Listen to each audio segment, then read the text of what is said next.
Hey there, CC friends.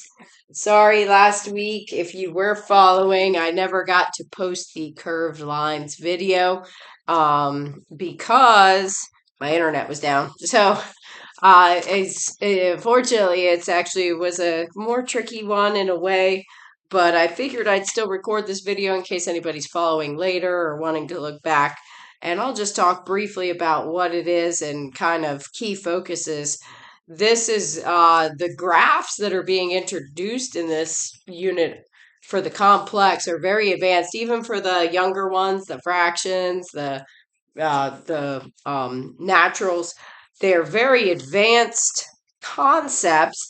But again, remember, part of the purpose of this curriculum is exposure. Some of the weeks are going to seem really easy, and some are going to seem much harder.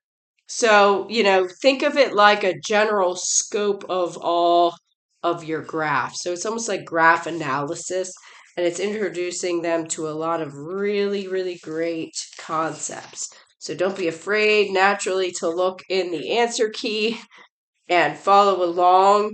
A lot of the pieces that you're searching for, some of the processes where you're matching parts to other parts, like it'll give you a general formula and then specific formulas for problems.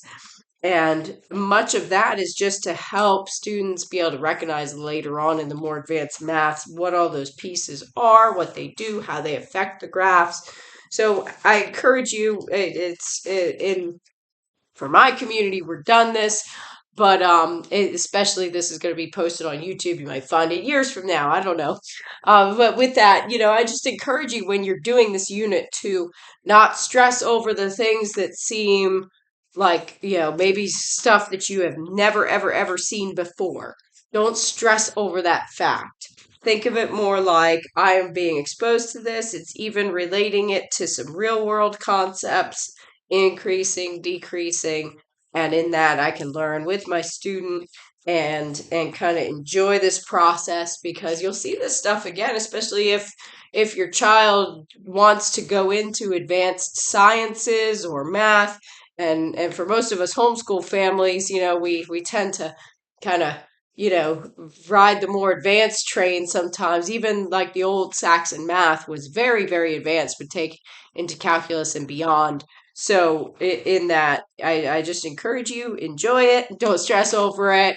And that's all I have for this unit. I'll probably post more videos in the future, but I figured I would at least submit one, even though I never got to it last week.